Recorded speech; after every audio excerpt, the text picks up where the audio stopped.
Monsieur le Président, chers collègues, parmi les nouvelles compétences échues à la région se trouve le transport scolaire.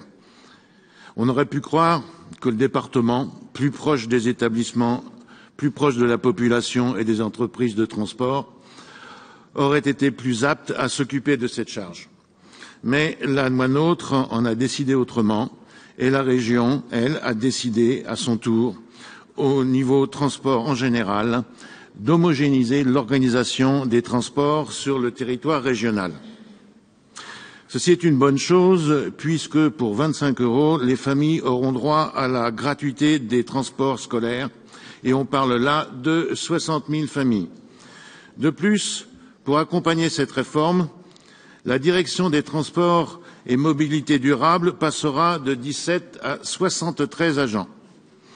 Tout ceci pour une ardoise de 11,3 millions d'euros. Mais ce n'est qu'une estimation.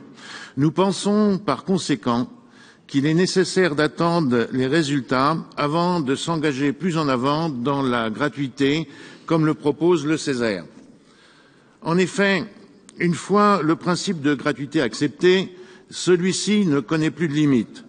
Le rapport du Césaire est à ce titre très instructif. Il veut étendre la gratuité aux élèves qui utilisent le transport urbain au nom de l'équité. Ce serait plutôt aux villes, agglos et autres métropoles de gérer ce genre de souhait, car ce sont elles qui vont drainer les fonds et subsides, pas les régions qui ne récupèrent que les charges. Il en va de même pour les souhaits de la gratuité étendue aux week-ends et aux périodes de vacances scolaires, pour favoriser la mobilité des jeunes et leur permettre un accès facilité à la culture, au sport et aux loisirs.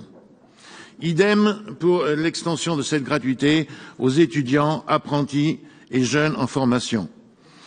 Il nous paraît donc indispensable d'attendre les résultats après une ou 2 années de fonctionnement avant de se lancer dans la grande aventure de la gratuité une et indivisible. Mais quand on parle de transport scolaire, on pense surtout à la ruralité et dans cette communication sur les transports, on est surpris de voir envisager le covoiturage comme faisant partie du plan de la région. Au départ, le covoiturage n'est qu'une est né d'une situation de débrouille qui a pris de l'ampleur grâce aux nouvelles technologies.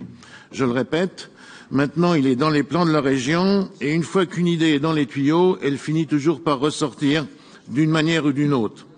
L'évoquera-t-on un jour pour ce qu'on appelait autrefois le ramassage scolaire? Tout me porte à le craindre, surtout que vous employez aussi le mot de transport partagé dans vos communications. Et alors c'est pourquoi nous insistons pour que le transport scolaire reste le transport scolaire, particulièrement au service de la ruralité. Il ne faut pas qu'une fois encore, on voit un service public délaisser les campagnes ou les desservir moins pour des raisons de finances et de rentabilité. Notre nouveau gouvernement aime beaucoup la rentabilité et il faudra être très vigilant sur les dérives possibles de la gratuité qui se ferait au mépris d'une ruralité qui se meurt chaque jour davantage. Je vous remercie.